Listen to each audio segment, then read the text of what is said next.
नमस्कार. परत एकदा सर्वांचं स्वागत. आजचा आपला तिसरा दिवस आहे. आतापर्यंत आपण काय शिकलो? तर म्हणजे इमोशनल IQ, EQ म्हणजे काय? है ना? त्याच्यामध्ये म्हणजे कसं आपल्याला EQ हा महत्वाचा आहे किंवा आपल्या भावना कशा हाताळायच्या हे अशा टाईपचं आपण म्हणजे बघितलंय. नंतर मग स्वतःच्या भावना ओळखणं, सेल्फ अवेअरनेस. तर सेल्फ अवेअरनेस मध्ये पण म्हणजे कशा कशा त्याचे फायदे काय होतात त्याचं उदाहरण आपण हे केलेलं आहे. चुकीच्या विचारांपासून किंवा चुकीचे निर्णय घेण्यापासून आपण कसे वाचतो. मन आणि आपलं शरीर शांत होऊन जातं. आपल्या भावना पण स्पष्टपणे व्यक्त करता येतात. तणाव कमी होतो. आत्मविश्वास वाढतो आपला. तर अशा पद्धतीने आपण स्वतःला प्रश्न विचारून आपल्या भावना अवेअर करायच्या आहेत. आपल्या कोणत्या भावना आहेत, काय आहेत. आणि थोडस आणखी डिटेलमध्ये जाण्यासाठी डेली जर्नलिझम म्हणजे डायरी लिहिणं किंवा आत्मपरीक्षण करणं. ह्याच्यात छोटे छोटे स्टॉपच्या याच्याने सांगितलं होतं की कुठलीही काही गोष्ट झाली तर स्टॉप म्हणजे पहिला एक थांबा, टेक अ ब्रीथ म्हणजे श्वास घ्या. मग ऑब्झर्व करा स्वतःच्या भावना की ह्या भावना कशाच्या आहे, रागाच्या आहेत, मग त्याच्या मागचं कारण काय आहे, कशासाठी आलंय, कितपत योग्य आहे. आणि मग त्याच्यानंतर तुम्ही ऍक्शन्स घ्या म्हणजे प्रोसीड. एक मिनिट हं.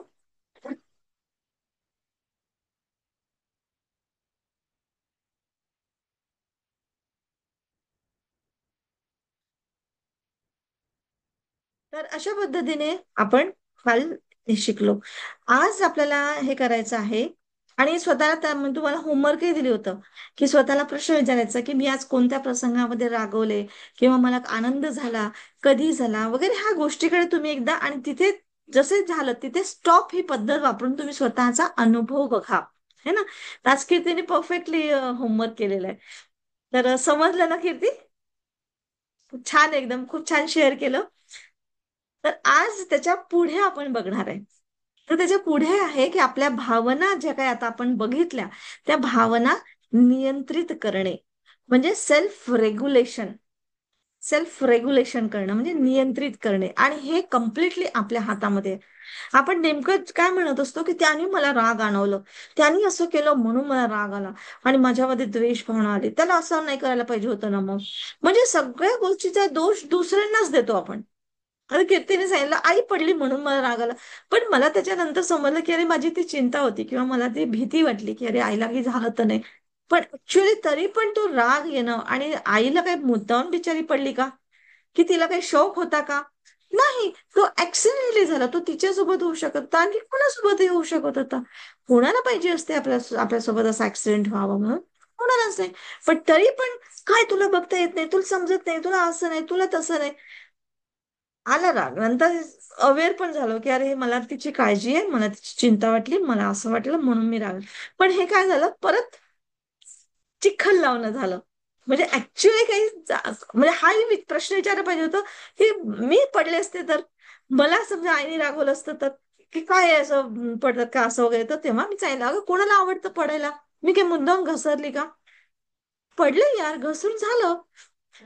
तर हे स्वतःला समजणं आणि दुसऱ्यांना पण समजून देणं म्हणजे भावना नियंत्रण करणं. तर भावना नियंत्रण म्हणजे काय? तर भावना नियंत्रण म्हणजे दाबून ठेवणं नाहीये की मी पडले आता नाही सांगेल, मग सांगितलं तर कीर्ती रागवेल आणि मग मी असं होईल, राहू दे, लागलं थोडस तर चल जाऊ दे, लपवून देऊ, असं करू तसं करू. नाही, काय माहिती जखम जास्त झाली असेल किंवा खरंच हाडच तुटलं असेल आणि त्याचा वेगळाच काहीतरी इम्पॅक्ट होऊ शकतो. तर भावना दाबून नाही ठेवायचंय. तर त्या भावना समजून घ्यायच्या, स्वतःला समजून घ्यायचंय, इतरांच्या पण भावना समजून घ्यायचं आणि त्यावेळेस शांत आणि योग्य कृती करणं म्हणजे भावनांना नियंत्रण करणं होतं. नाही तर आपल्याला भावना नियंत्रण म्हणजे असं वाटतं की मला तर असा राग येतो पण आता काय कर, त्यांच्या समोर बोलू शकत नाही ना म्हणून. नाही तर बाप रे, तो त्याला जाऊ देत मग काढते याची चांगली खटरपट्टी. पण असं पण बोलतो. पण ते नाही आहे. भावना नियंत्रण म्हणजे समजून घ्यायचंय आणि समजून घेतल्यानंतर शांतीने आणि योग्य कृती करायची की त्यावेळेस शांत म्हणजे हो आई मी आहे, हा आहे तुझ्यासोबत, कुठे आणखी लागलं का बघ बरं, जरा सांभाळून, ना बरं ये हरकत नाही, काय हरकत नाही. मग तू त्याची काळजी करू नको, ते पडलं ते फुटलं बरं, जाऊ दे जाऊ दे, तू इकडे तू राहा, व्यवस्थित राहा, ये इथे, हात धरेल, व्यवस्थित बसेल, कुठे लागलं तरी ना, काही लागलं तर दे, मी थोडस मालिश करून देते, किंवा खूपच जास्त काही झालं तर दवाखान्यात घेऊन जाते. तर हे याला म्हणतात शांत आणि योग्य कृती करणं, है ना.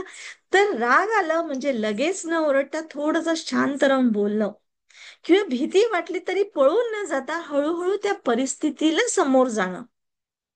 एखाद्या वेळेस भीती वाटते आणि आपण ती गोष्ट सोडून देऊ, नको बाबा त्या भानगडीमध्ये आपल्याला पडायला नको, जाऊ दे, कोणी नाही घरी, आणि आपण गेलो आणि आपल्यावरच नाव आलं तर, नको नको, जाऊ दे बाबा, कटकट मेली नको. असं पण बरेच लोक असे करतात शेजाऱ्या पाजाऱ्यांमध्ये, किंवा जाऊ दे ना, फालतू भानगडीमध्ये कशा. रस्त्यावर झालेल्या ऍक्सिडेंट्स मध्ये सुद्धा लोक म्हणजे साथ देत नाही. आपल्याला काय करायचंय, त्यांचं ते पाहत बसतील, बाकी सगळ्यांनी घेतलं निर्णय, आपल्याला काय करायचंय. तर अशा पद्धतीचं म्हणजे हे आहे. तर हे म्हणजे आपल्याला त्या परिस्थितीला समोर जाणं, म्हणजेच आपल्या भावना नियंत्रित करणं, त्याला म्हणतात खरं भावना नियंत्रण करणं. ठीक आहे. दुसरा पॉइंट आहे की भावना नियंत्रण करणं का आवश्यक आहे. भावना नियंत्रण करणं का आवश्यक आहे, करायलाच पाहिजे का, ओळखीचं असो नसो, आपल्याला म्हणजे विचारो किंवा नको विचारो, तरी करायलाच पाहिजे का. तर बघा कसं, तर बघा, भावना नियंत्रण केल्यामुळे काय होतं, सगळ्यात पहिले म्हणजे आपल्या घरचे असतील, जवळचे असतील, तर नातेसंबंध टिकतात. त्या नातेसंबंधामध्ये प्रेम निर्माण होतं, आणखी जवळीक निर्माण होते, एकमेकांबद्दलचे भावना चांगल्या होतात, की तू म्हणजे ही व्यक्ती माझ्यासोबत किती उभी आहे, है ना.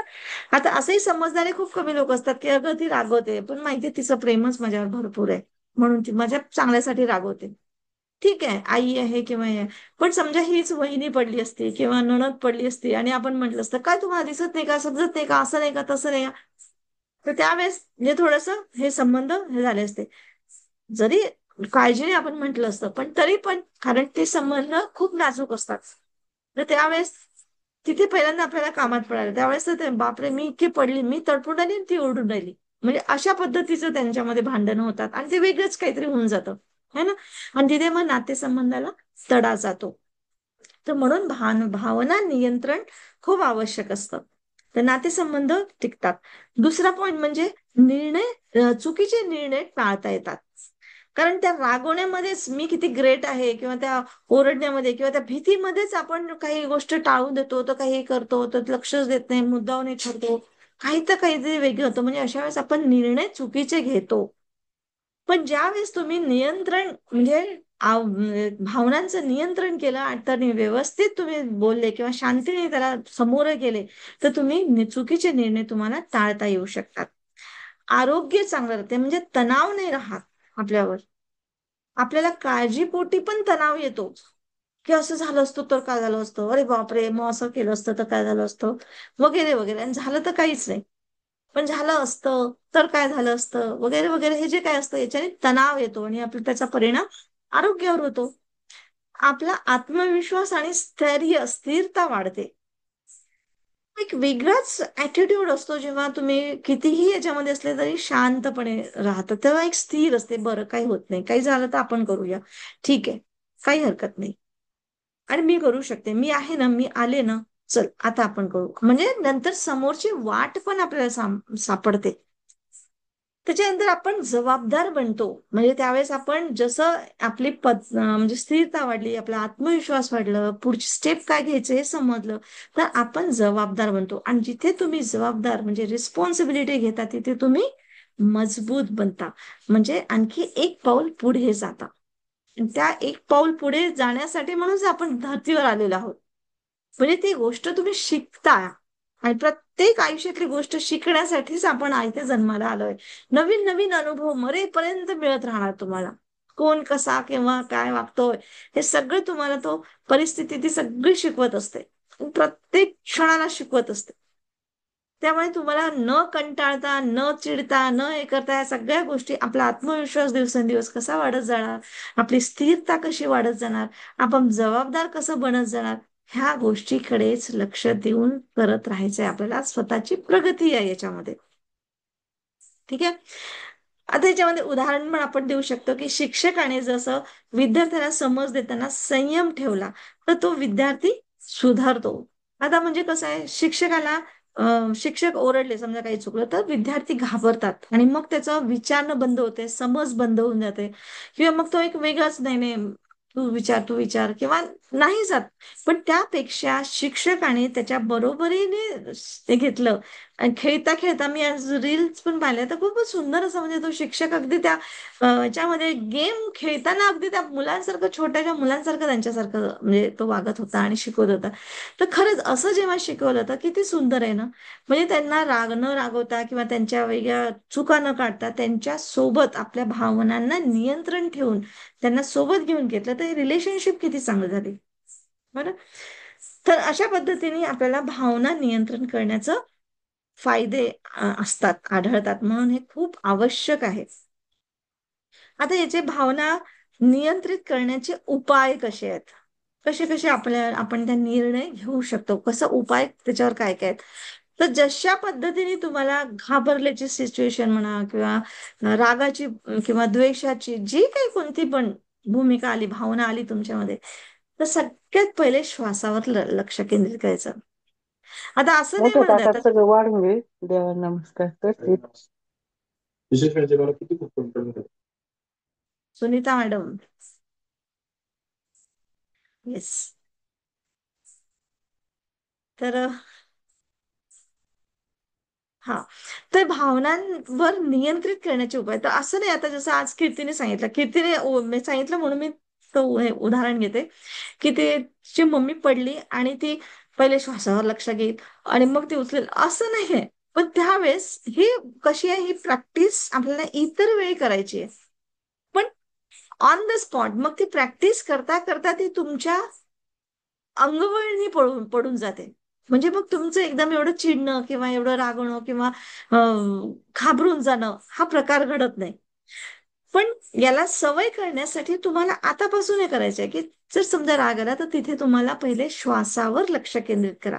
म्हणजे थोडासा खोल श्वास घ्या.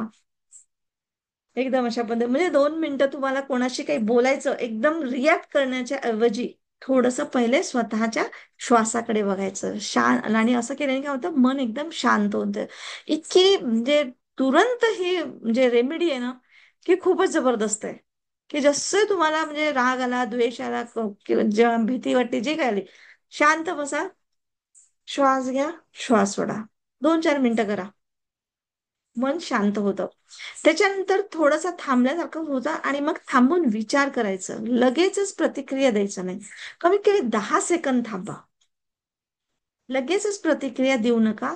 कमीत कमी 10 जिथे तुम्हाला तुरंत मदतीची गरज आहे मग विचार करूच नका फक्त मदत द्या तोंड बंद ठेवायचं मदत करायची हे करायचं. ठीक आहे.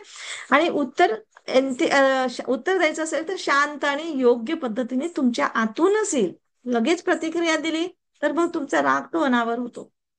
त्यामुळे त्या रागाला थांबवणं खूप गरजेचं आहे. योग्य शब्दांचा वापर करा. योग्य शब्दांचा वापर करा म्हणजे की तू चुकीचं आहेस, तुला चालता नाहीत का, तुला बघता नाही आलं का, कसं कसं घसरली, असं कसं झालं, हे शब्द योग्य नाहीत. ठीक आहे.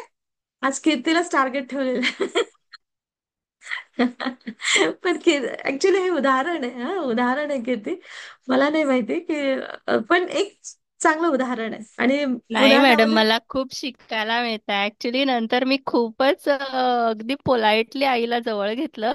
खरं सांगते, आणि हा. त्याचाच हा अभ्यास चालू आहे माझा, की मी राईट ट्रॅकवर आहे असं मला जाणवतंय आता. थँक्यू हम्म. मॅडम, खरंच थँक्यू. बिलकुल. बिलकुल. तर आता याच्यानंतर कुठल्याही याच्यामध्ये म्हणजे चुकीचे शब्द वापरायचे नाही जर तुम्हाला भावना नियंत्रित करण्याचे उपाय करायचे आहेत तर. तर शब्दांचा वापर बदलणं पटकन दुसऱ्यांना म्हणजे चुकीचं ठरवायचं नाही. हा त्यापेक्षा अशा पद्धतीने बोलू शकतो की अरे मला वाटतं किंवा अरे यार ओके ठीक आहे काय हरकत आहे मी आहे आहे सांभाळते तुला है ना. म्हणजे ह्या भाषेमुळे काय होतं की तणाव कमी होतो. ठीक आहे. तर म्हणजे म्हणजे सायलेंटली शब्द किंवा त्यांना ती भावना द्यायची की आम्ही आहे तुमच्यासोबत म्हणजे मी विरोधात नाहीये कुठल्याही प्रसंगामध्ये मी तुझ्या सोबत आहे अशा पद्धतीचं त्यांना फिलिंग द्यायचं आपल्याला. ठीक आहे. त्याच्यानंतर आहे शारीरिक हालचाल. शारीरिक हालचाली पण आपल्याला नियंत्रित करता येतो आपला राग.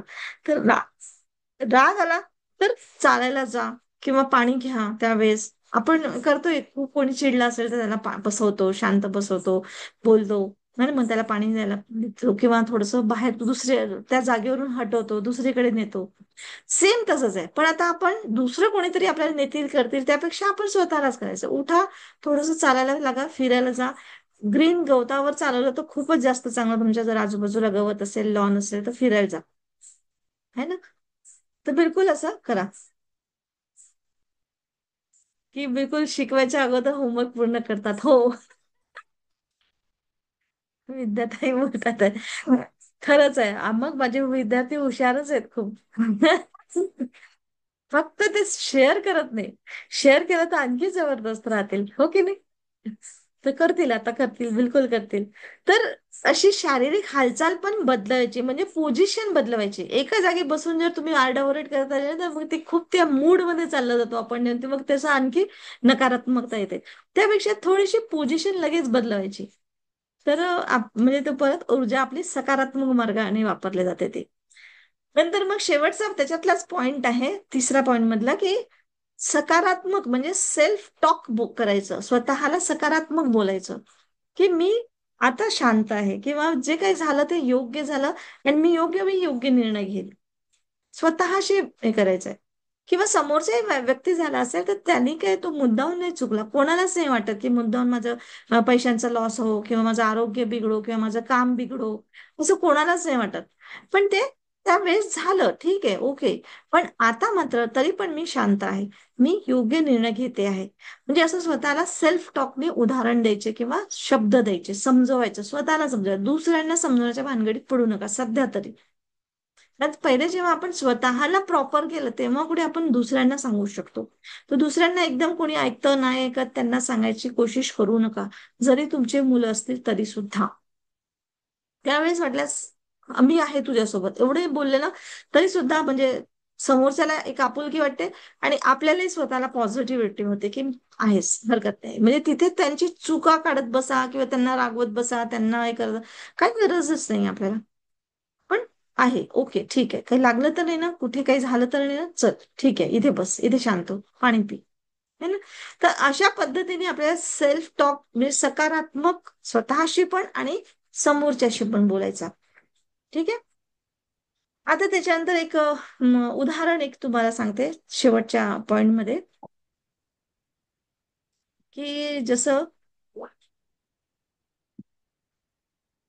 एक उदाहरण म्हणजे कसं आहे की जसं एक व्यक्ती, हा, ऑफिसमध्ये त्यांनी बॉसने त्याला त्याच्या चुकीच्या गोष्टीसाठी, म्हणजे आता राम त्याचं नाव आहे असं समजा, रामला ऑफिसमध्ये बॉसने चुकीच्यासाठी रागवलं. पण त्यावेळेस त्या मुलानी, त्या रामनी काय केलं, लगेच उत्तर न देता, म्हणजे लगेच असं असं झालं तसं झालं हे करणं असं करायची गरज नाही. पण त्यावेळेस तो शांत झाला, बॉस काय म्हणतो ऐकून घेतलं आणि दीर्घ श्वास तिथे घेतलं. त्याच्या आणि असं नाही एकदम आता असं करायचं म्हणजे समोर दिसायचं वगैरे नाहीये किंवा डोळे बंद करू नये, पण स्वतःला सेल्फ टॉक म्हणजे स्वतःला अवेअरनेस म्हणजे दाखवायचं बॉडी तर तुम्ही तुमचं ऐकतोय, जे बॉसचं ऐकतोय, पण आतमध्ये स्वतःच्या श्वासाकडे लक्ष दिलं आणि शांत व्हायचंय. आणि नंतर मग व्हायचं की हो, ही माझी चूक होती, पुढे मी नक्की लक्ष देईन. म्हणजे एवढ्या शब्दाने सुद्धा बॉस शांत होतो आणि त्या मुलाची म्हणजे त्या रामची प्रतिमा चांगली होते. हे एका दिवसाने नाही होत, हे अशा पद्धतीने त्याचा हळूहळू हळूहळू परिणाम होतो, परिस्थिती बदलते, तुम्ही बदलता. ठीक आहे. आता याच्यानंतर आपल्याला समजलं ना, तर आता परिस्थितीला दोष देणं बंद करा. परिस्थिती तुम्हाला कधीच म्हणजे तुमची बिघडत नाही किंवा कधीच नाही, तुम्ही जसं कराल तशी तुमची परिस्थिती क्रिएट होते. हे इतकं सत्य आहे, इतकं सत्य आहे की त्याला म्हणजे आता असत्याला कुठे हेच नाही आपलं. म्हणजे आतापर्यंतचं जे बिकमिंग झालं होतं ना, आतापर्यंत पास्ट टेन्स मधलं, हे चुकीच्या पद्धतीने झालेलं आहे. म्हणून आपण इतरांना दोष देण्यामध्ये जातोय. आता आपण स्वतःला बदलवलं ना, की सगळं आपोआप बाहेरचं बदलतं. आणि जर बाहेरचं बदलवायचं असेल तर आतलं साफ करा. आतलं साफ करायचं असेल तर बाहेर पहिले स्वच्छता करा. हे आम्हाला लँडमार्क मध्ये खूपच पद्धतीने सांगितलेलं आहे. म्हणजे इतकं सिस्टमॅटिक असायचं ते, की बापरे काय, ते काय सांगू.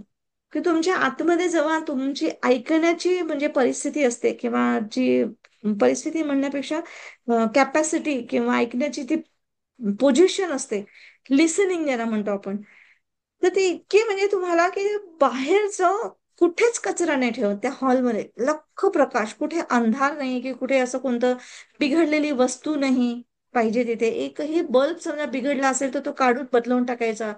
जुने कपडे नाही, तुमचे कपडे टापटीप पाहिजे, तुमच्या चप्पल, तुमचं हे सगळ्या गोष्टीवर एक एक बारकाईने लक्ष दिलेलं असतं त्याच्यामध्ये. आणि ते सगळं म्हणजे मग तुम्हाला तिथे म्हणजे तुमच्या आतमध्ये आहे, जे तुमच्या बाहेर दिसतं तेच सगळं तुमच्या आतमध्ये आहे. आणि तुमच्या घरामध्ये जर कचरा असेल, तुमच्या घरामध्ये जर तुमचं योग्य तुम्ही हे करून ठेवत नसाल, मॅनेजमेंट नसेल, तर तुमच्या आतमध्येच तुम्ही स्वतः खूप कन्फ्युजन आहात आणि खूप कचरा आतमध्ये ठेवलेला आहे तुम्ही. मग तो बाहेर कोणत्याही रूपाने तो कचरा दिसेल. इव्हन म्हणजे मग सामानच योग्य नाही तर इव्हन म्हणजे आपण म्हणतो ना, एखादी काही ग्लास पडला फुटला काचेचा आपल्या हातून, तर ते सुद्धा तुमच्या आतमध्ये असतात भावना. तर तो बाहेर तुमच्या हातून ग्लास फुटला, हे माहिती आपल्याला म्हणजे असं विश्वास नाही वाटत. पण ह्या इतक्या गोष्टी सत्य आहेत ना, की खूपच. म्हणून आपल्याला पल पल प्रत्येक क्षणामध्ये म्हणजे आपल्याला स्वतःवरच काम करायचं आहे. बाहेर दुनियावर काहीच काम करून उपयोग नाही आहे. 1% सुद्धा नाही. आणि बाहेर ज्या गोष्टी घडतात, कधी कधी तुमच्या मनाविरुद्ध घडतात, मनासारख्या घडतात. जे काही घडल्या, तुमच्या मनाविरुद्ध घडल्या तरी सुद्धा त्या गोष्टी तुमच्या आतमध्ये आहेत. तर इतकं जबरदस्त हे आहे. इव्हन म्हणजे आता मी जसं म्हटलं, असं कसं, मला जेव्हा मी शिकायची तेव्हा मला असं वाटायचं, असं कसं. आता ते आतंकवादी बॉम्बस्फोट करतात. तेव्हा काहीतरी झालं होतं मुंबईच्या याच्यावर, त्या ताज हॉटेलवर वगैरे. तर मी तो प्रश्न विचारला होता, की तिथे बॉम्बस्फोट करतात ते काय माझ्या मनात होतं की बॉम्बस्फोट करावा, आतंकवाद्यांनी आपल्याला त्रास द्यावा. मी तसा कधी विचार केला नाही. तेव्हा त्यांनी इतकं बारकाईने सांगितलं होतं, की म्हणे तुम्ही आयुष्यात कधी राग केलाच नाही का?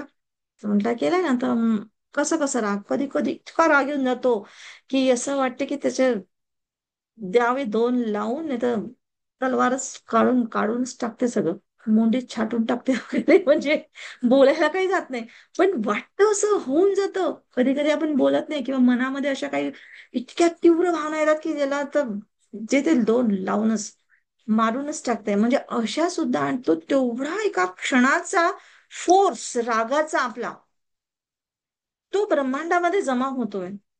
आणि असे कित्येक लोक आपल्या बोलण्यातून, आपल्या वागण्यातून, आपल्या ऍक्शन्स मधून ते करतात, आणि ती एनर्जी जमा होते.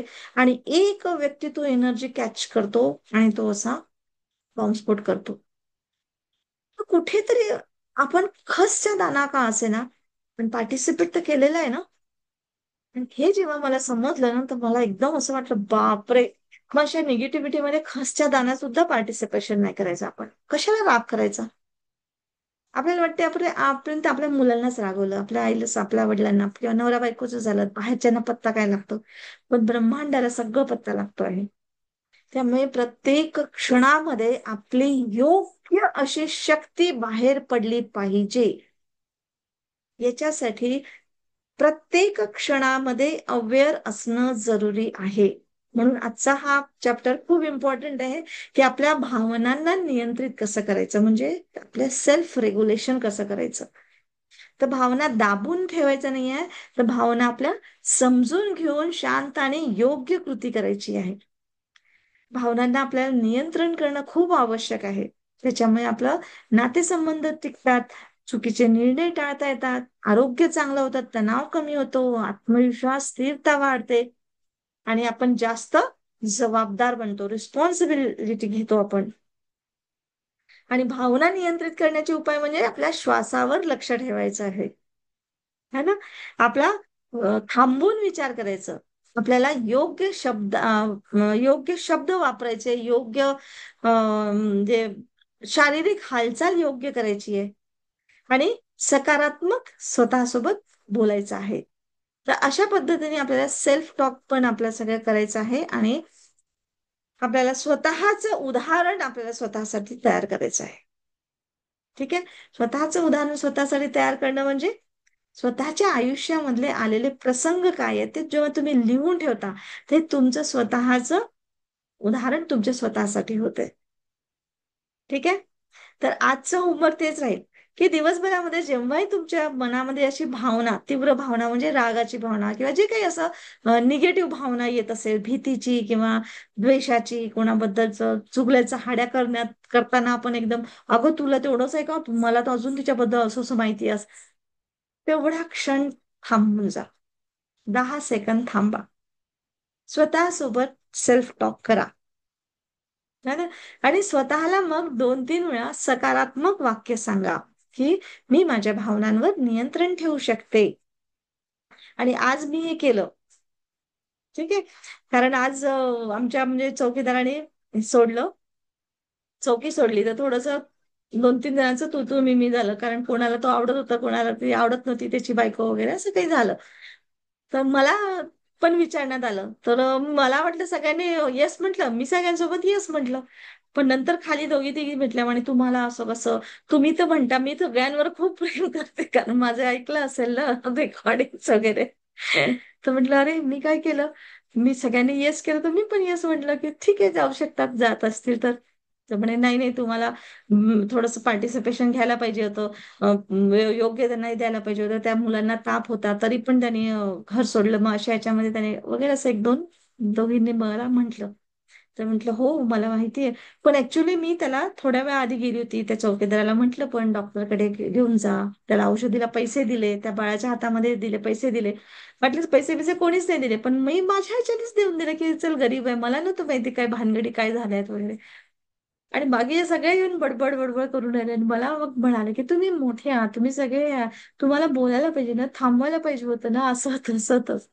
म्हटलं अगं मला पूर्ण गोष्टच मला माहिती नव्हती. तर मी त्यावेळेस अगदी थांबून ऐकत होती.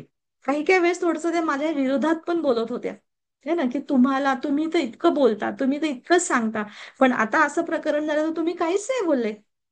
जरा पण त्याच्याकडनं एक बाजू घेतली नाही. गरीब लोकांना थोडंसं त्यांना सांभाळायचं नव्हतं का, थोडंसं 8-10 दिवस राहिले असते तर काय झालं असतं, ते लोक बिचारे छोटे छोटे पोरं, आणि त्यांना बरं नसताना सुद्धा त्यांना ट्रान्सफर करावं लागलं असं तसं. ऍक्च्युली त्या बायका चांगल्याच बोलत होत्या, त्यांना दया माया होती, ती मला भावना येत होती, समजत होती, त्या म्हणून त्या मला जरी दोष देत होत्या तरी पण मी तिथे शांत राहिले.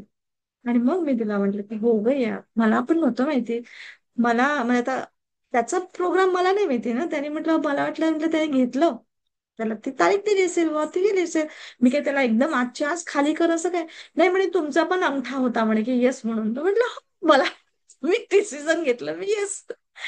तर कसं मिसअंडरस्टँडिंग होते त्या गोष्टीची, म्हटलं नाही मला थोडस तू अर्धा 1 तास आधी जरी सांगितलं असतंस ना रुचिका नाव, तर म्हटलं मी थांबवलं असतं, म्हणलं मी तुमच्यासोबत राहिली असते, असं काहीच नव्हतं. तर मग तेवढ्यात मग आम्ही हसत खेळत मग परत वरती गेलो, माझं गार्डन पाहिलं, हे केलं. बघा ताई म्हणे तुम्ही किती छान गार्डन केलं, इतकं छान सगळं पेंटिंग चालू आहे, तर सगळ्यांना मी निर्देशन देत असते, हे करा इथून उचला तिथून उचला, तर याची गाडी काढून द्या त्याची गाडी.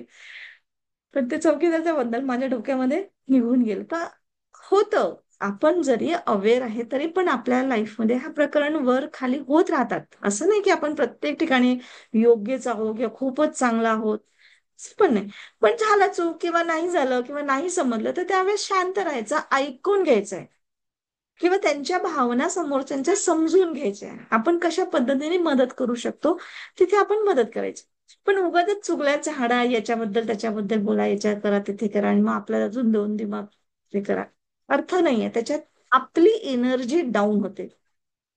आणि रेकीचे स्टुडंट म्हटलं की सदा न कदा तुम्हाला हाय एनर्जी फ्रिक्वेन्सी आपली कशी राहता येईल त्याचा सराव करणं तुम्हाला खूप गरजेचं आहे. आणि तो सराव म्हणजे सेल्फ टॉक सगळ्यात बेस्ट, म्हणजे स्वतःसाठी स्वतःसाठी सकारात्मक वाक्य बोलणं खूप गरजेचं आहे, की येस मी माझ्या भावनांवर नियंत्रण ठेवू शकते, हो मी ह्या प्रसंगात शांत आहे, मी विचारपूर्वक निर्णय घेते, है ना. अशा पद्धतीने स्वतःला 2 क्षण थांबवायचं आहे आणि स्वतःला तुम्हाला सेल्फ टॉक म्हणजे सेल्फ अवेअरनेस करायचं आहे. आणि नंतर हे बघा स्वतःचं निरीक्षण केल्यानंतर की मी कोणत्या वेळी कोणत्या भावना नियंत्रित ठेवल्या, लिहून काढा आणि तुम्हाला झालेला आनंद व्यक्त करा इथे. ठीक आहे. ह्याच्याने काय होतं माहितीये का, तेव्हा तुम्ही असं व्यक्त करता किंवा तुम्ही जेव्हा बोलता ना, तर ते आणखी डीप मध्ये जाते तुमच्या. मला माझा एकच उद्देश असतो की मी जे तुम्हाला सांगते ते नुसतं छान आहे म्हणून ऐकायचं नाहीये, तर तुमच्या शरीरामध्ये पेशीमध्ये ते अक्षरशः पाण्यामध्ये जसं रंग आपण किंवा साखर मिसळते ना, तसं ते मिसळलं पाहिजे आणि मग ते पाणी पिऊन तुम्हाला गोड वाटलं पाहिजे. तर जोपर्यंत तुम्ही ऍक्शन करणार नाही तोपर्यंत काही फरक पडणार नाही. ठीक आहे. तर चला आता आपण मेडिटेशन करूया. तर शांतपणे बसा.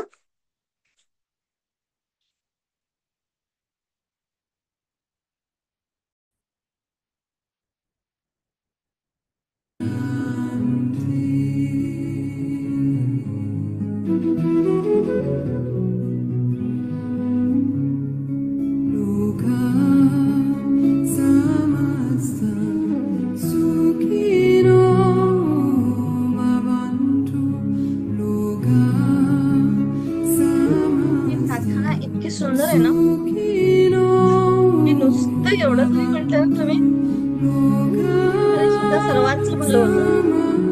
या सुंदर एनर्जीज जातात. सर्वांचे मंगल हो, सर्व भाव म्हणजे सुखी राहू. आपण आपोआप सुखी होतो.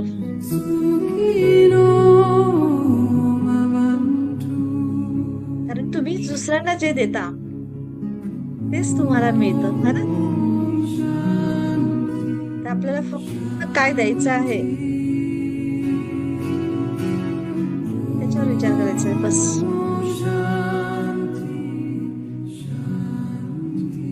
चला शांतपणे बसा, डोळे बंद करा. स्वतःचा श्वासाकडे बघा.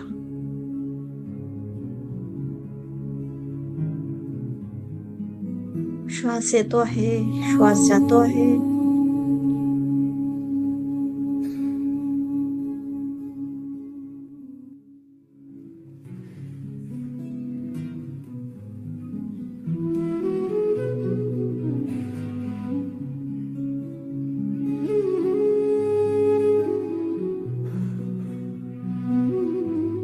आपोआप श्वास येतो आहे, आपोआप श्वास जातो आहे. तुम्हाला काही करावं लागत नाही.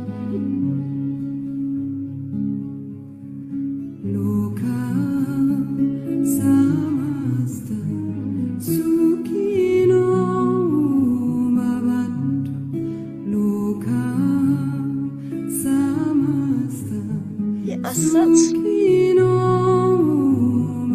ते असंच आज आपल्याला आपल्या भावना नियंत्रित करणं शिकायचं आहे. त्याची इतकी सवय करायची आहे की तुम्हाला पत्ताच लागला नाही तुम्ही आपल्या भावनांना नियंत्रण करत आहात. भावना नियंत्रण म्हणजे भावना दाबून ठेवणं नाही, भावना समजून समजून घेऊन म्हणजे शांत आणि योग्य कृती करायची आहे. राग आला तरी लगेच न ओरडता थोडं शांत होऊन बोलायचं आहे. भीती वाटली तर पळून न जाता त्या परिस्थितीला समोर जायचं आहे.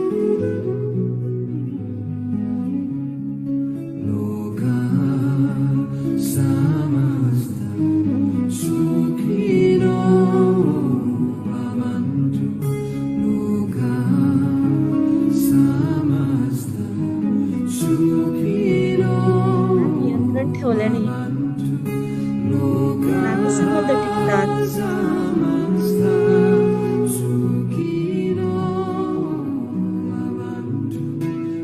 चुकीचे निर्णय टळतात. आरोग्य चांगलं राहतं, तणाव कमी होतो, आत्मविश्वास आणि स्थिरता वाढते. आपण जबाबदार बनतो.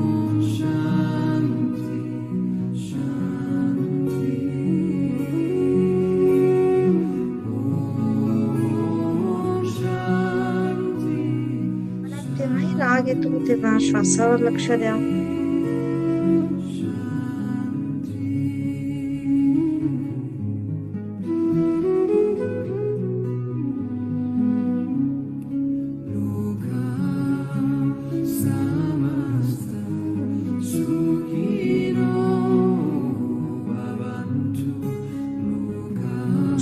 आहेस असा शब्द वापरण्यापेक्षा मला असं वाटतं, अशा भाषेमुळे आपला तणाव कमी होतो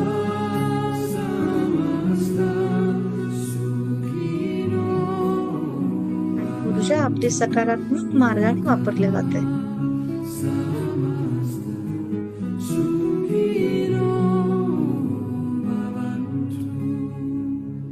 श्वास घ्या आणि अलगद बाहेर सोडा. श्वास घेताना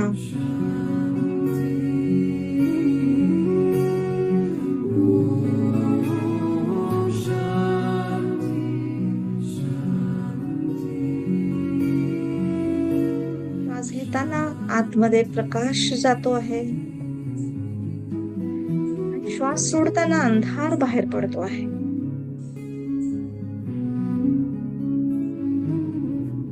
त्या प्रकाशात तुमचा हळू राग, भीती, तणाव कमी होत असल्याचा अनुभव.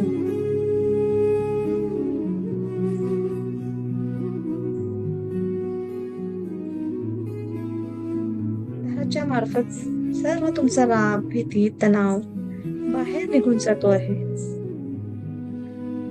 आणि प्रत्येक श्वासाबरोबर स्वतःला सांगा, मी शांत आहे, मी स्थिर आहे.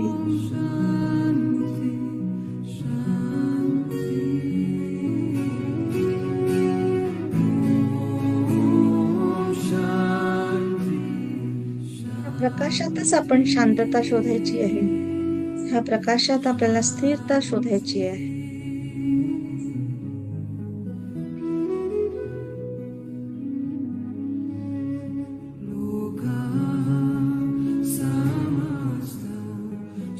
शक्ती, शांततेची शक्ती, स्थिरतेची शक्ती आपल्याच आतमध्ये आहे. फक्त समजचा प्रकाश आत येऊ द्यायचा. मग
Recording in progress.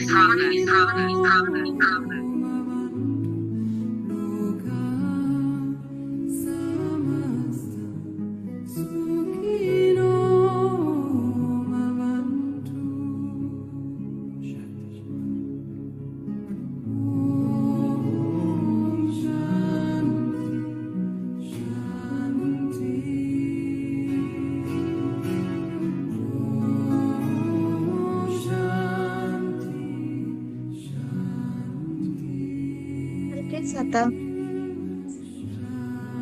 वातावरणाप्रती सजग व्हा.